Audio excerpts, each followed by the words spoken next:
Hello everybody and welcome back to Werewolf Week here in the month of October. Today we are talking about The Wolfman from 2010 starring Benicio, right? Del Toro, Emily Blunt, Anthony Hopkins, and Hugo Weaving. Now I had never seen this movie before. I have heard that it's bad. I've heard this was kind of one of the ones that officially, unofficially, was trying to restart the Dark Universe and failed. And so, as I've mentioned in other videos, a lot of time my enjoyment of a film comes from my expectation of it. And so I had pretty low expectations of this. I kind of dug this one. It's way better than The Mummy with Tom Cruise. I enjoyed it more than, say, Mary Shelley's Frankenstein or I, Frankenstein with Aaron Eckhart. It's better than... I enjoyed it more than any of the other werewolf films that I've watched so far, including The Howling. So I don't know if this just dialed into the kind of stuff that I wanted to see, or if I'm just jaded because I've been watching so many of these in quick succession. But I don't know. I kind of dug this one. I wouldn't say that I loved it. I'm not like super on board and like gonna tell people like, oh, watch this movie, but like for what I was expecting, I actually enjoyed it quite a bit. I would say, again, I'm recording these in a different order than I will be releasing them. So at this point, I've watched everything for my Frankenstein week, I've watched everything for my Mummy week, and I'm halfway through Werewolf week. I would say this is probably in the top 5 of things that I've enjoyed the most of those 25-ish movies. That's not accurate. 20-ish movies. I would say this is in the top 5. So I guess I'm in the minority because I know a lot of people don't like this movie. I kind of dug it. I liked quite a bit of it. So let's get into my notes. We start with the old school Universal logo, which I recognize because I just watched the old one a couple days ago. If I hadn't, I would have assumed that's what it was, but actually seeing it before was kind of neat. We start off with a quote from the 1941 version. I don't remember it, but it's, you know, some blobbity blue about werewolves and autumn moons being full and bright. And then, if you've seen my video for The Curse of the Werewolf from 1961, my biggest complaint with that is that the werewolf didn't show up until the last 8 minutes.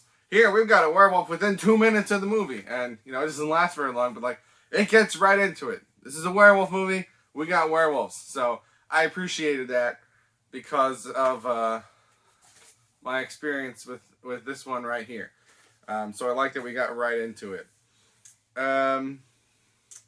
Then I wrote that Del Toro, in my opinion, looks a lot like Oliver Reed from that 1961 version. I don't know if that was done intentionally, or if that was part of why he was chosen, or if it just happens to be a coincidence. But I think he actually looks pretty similar to the Hammer version from the 60s. And then they call him Talbot, and I realized, because I did not know this before, that it's a remake. I thought it was just another version of a werewolf movie, but it's a remake of the 1941 version from Universal, which I did not know. So we've got a lot of the same names: Lawrence Talbot, Sir John. I don't know if Gwen is the same name as the female lead in the first one, but it's the same kind of characters and setting, but the story itself is quite a bit different. So it's not exactly a one-to-one. I would say, and again, these movies are going to be coming out before my Mummy Week videos, I'm pretty sure. But 1999's The Mummy with Brendan Fraser is more of a remake than I would have thought of the original Mummy from Universal. But mainly that just means they're reusing a lot of character names. So that was something I wasn't aware of. We get the cane with the silver wolf's head on it early on in the movie. Now, I watched the unrated version of this So I think I read that scene wasn't in the theatrical cut, but that Kane does come back later on in the movie. But yeah, so we get this piece. It's not as prominent in this movie as it is in the 1941 version, but as soon as I saw that pop up on screen, I was like, hey, it's that thing from the other thing. We do get a telescope at one point, like the 1941 version, but this one is actually pointed at the sky and not at some woman's bedroom. So I appreciated that. And I didn't write it down because I was waiting to see if I was wrong, and thankfully I wasn't. The main character's not a creep in this movie. That's refreshing. This is the 4th werewolf movie I've watched this week, and this is the first one where neither of the main characters cheat on anybody. How refreshing. So that was nice. I appreciated that. We get a line that says he can only be released by someone who loves him, which doesn't come into play as much as the 1961 version, but that idea of love is the cure, I think kind of comes from that, or at least comes from similar origins as the love concept in the 1961 version. Like, it doesn't play out the same way here. I kind of thought it would. I was kind of expecting it to, and then it zigged when I thought it was going to zag, which was kind of a nice surprise. Now we get Inspector Aberline, who they mention later on, but I know more so from Assassin's Creed Syndicate than anything else. My dogs are trying to sneak in here. Go back to your room. You are incapable of being quiet during videos. Go to your room. So we get Aberline, who's most famous for being on the Jack the Ripper case.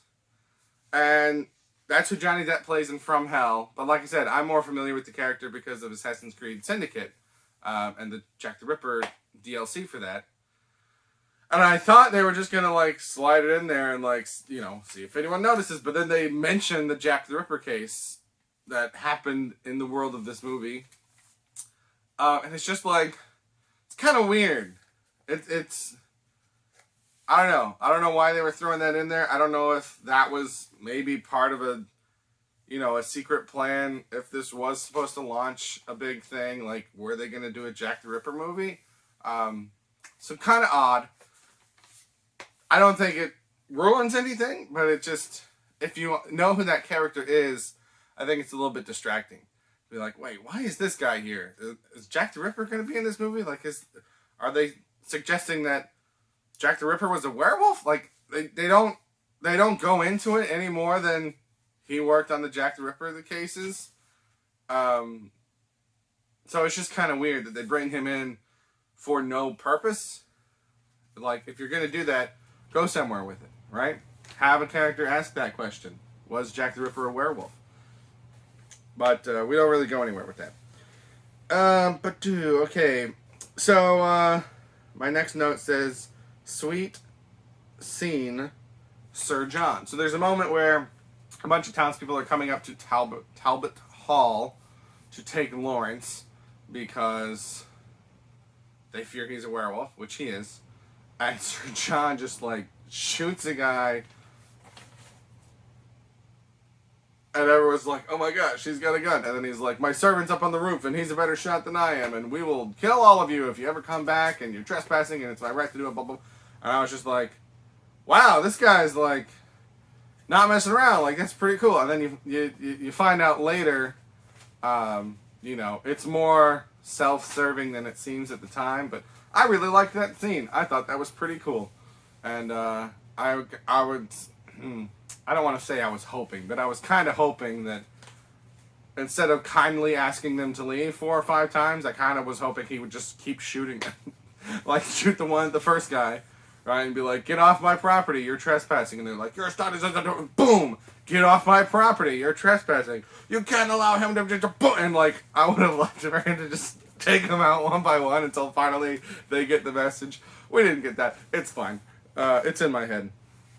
At one point I wrote down dog run, because once Lawrence, we see him fully being a werewolf, he kind of shifts between running on 2 legs like a man and doing the dog run on all 4 legs, which again, I know I'm not watching all of these in release date order, but the order that I'm watching them in, that's the first time that really we've seen a werewolf like running and hunting. We've seen them walking and prowling and parkouring on rooftops, but like this is more intense than anything I've seen before. I think that's why I enjoyed it so much, is because I'm comparing it to these three other ones, which for me, the werewolf action is a little bit slow. Now this movie, it's paced pretty slow. I watched most of it on 1.5 speed, but anytime the werewolf showed up, I played it at normal speed, because those scenes were, I thought, pretty action heavy, pretty well paced, pretty fast moving, and I enjoyed watching those. So I enjoyed the werewolfing more in this movie than what I got in the other movies.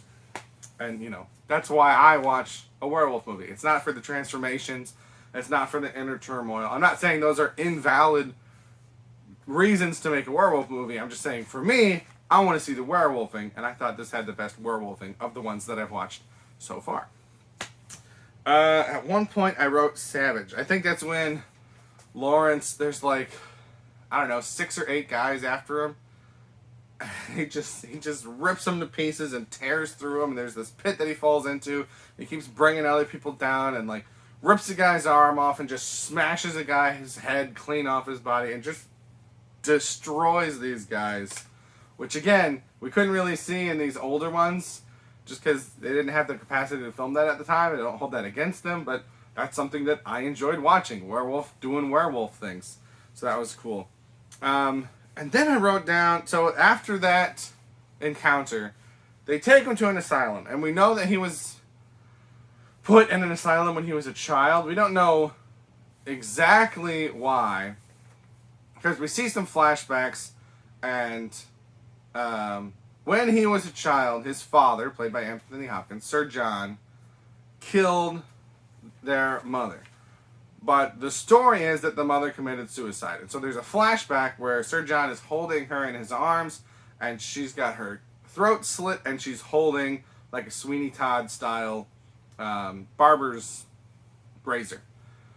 And that's what we saw as the flashback. And so it's implied that just seeing his mother dead had some mental effects on him, and so he was sent to an asylum.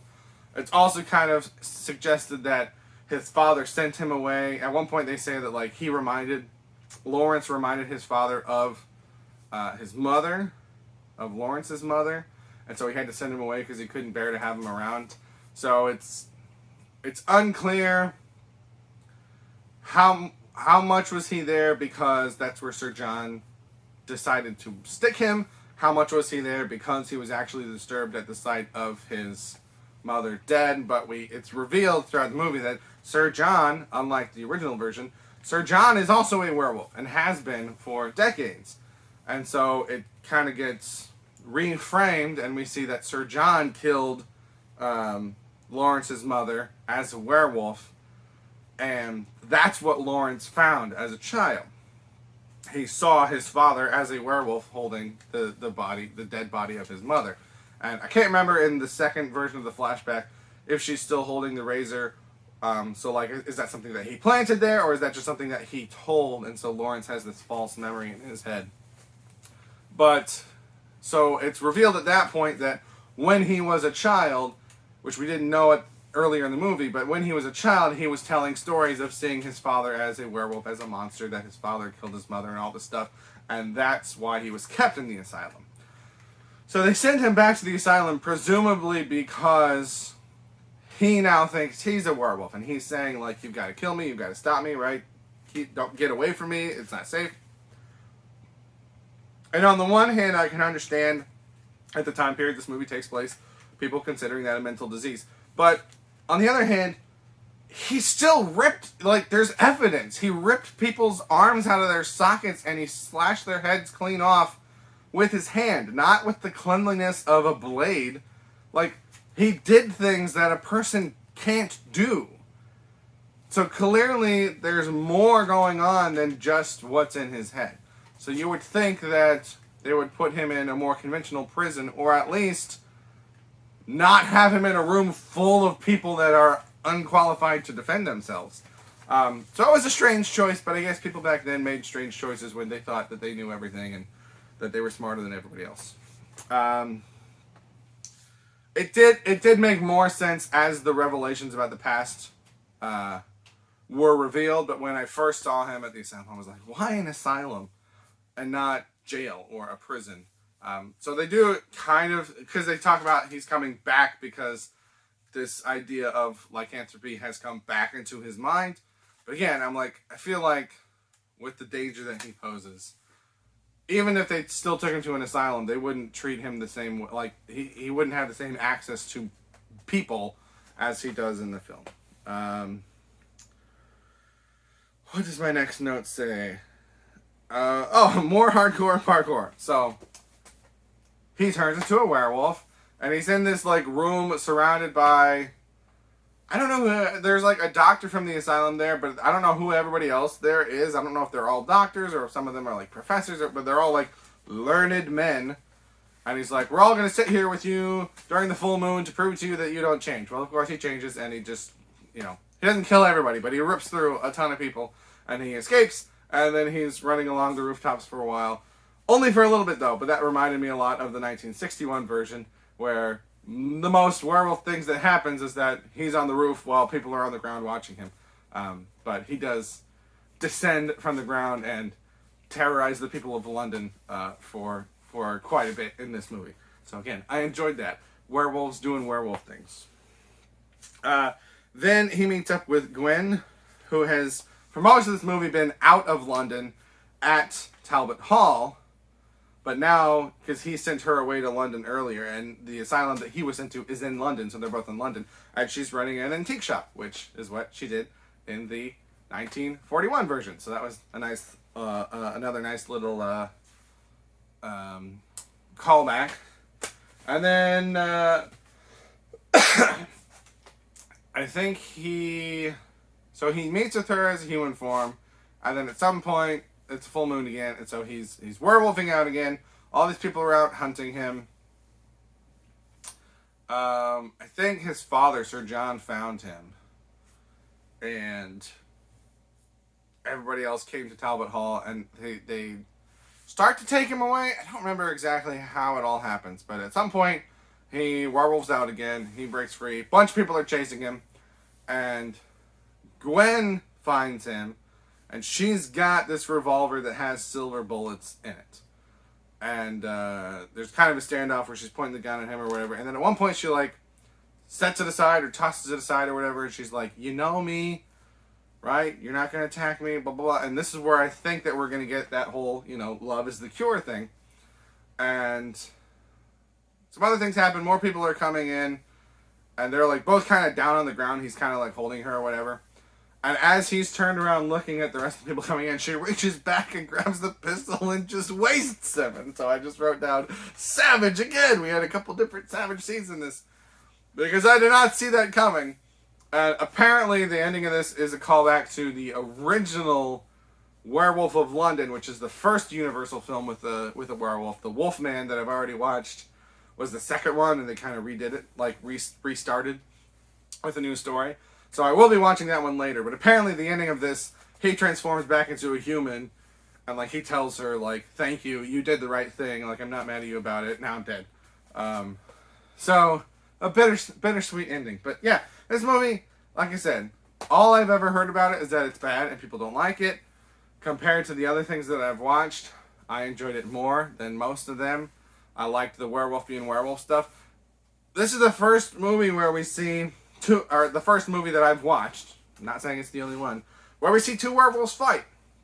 Because in the 1941 version, there's the werewolf played by Bela Lugosi, who's only ever in human form or wolf form, never a hybrid form, and he bites Talbot, and Talbot kills him, and then later on, Talbot becomes a werewolf. So there's only ever one werewolf at a time. And then in the 1961 version, there's only one werewolf, and it's not because he was bitten by a werewolf, it's because he was born on December 25th, so he's got the curse of the werewolf, and he barely is a werewolf in that movie. And then in The Howling, we got a bunch of werewolves, but they don't fight each other, they fight humans. So this one, of having multiple werewolves and specifically two werewolves that fight each other, like, that was unique among most of the things that I've seen. And we see more werewolves attacking victims and how exactly that works. And the CGI for the transformations of this aren't great. Some of them do look a little bit video gamey, but because it's not about the transformations, it doesn't bother me as much that those aren't as great, because I think that the creature design and when they're transformed and they're doing stuff, I think that looks pretty good, even though it's over a decade old now. So I acknowledge that there are some flaws with the CGI heavy transformation scenes, but we don't dwell on those as long as we do in something like The Howling. So it doesn't bother me as much because it's just kind of getting us from point A to point werewolf. And then once we're at the werewolf, I think that stuff looks pretty good, in my opinion. I am legally blind, so I don't have quite as sharp of an eye as some people do. But those are my thoughts on 2010's The Wolfman. You can let me know what you think, but that's all the things that I have to say. Thank you for watching, and have a good day. Hey everybody, Sam Tom here. Just wanted to let you know that I have 2 channels. If you're watching my music content, I also have a movie channel where I talk about movies and TV shows. If you're watching my movie content, I have a music channel where I do song covers, instrument demos, things like that. So feel free to check that out. Obviously, like, share, subscribe, comment, all that YouTube stuff. Thank you very much for watching, and have a good day.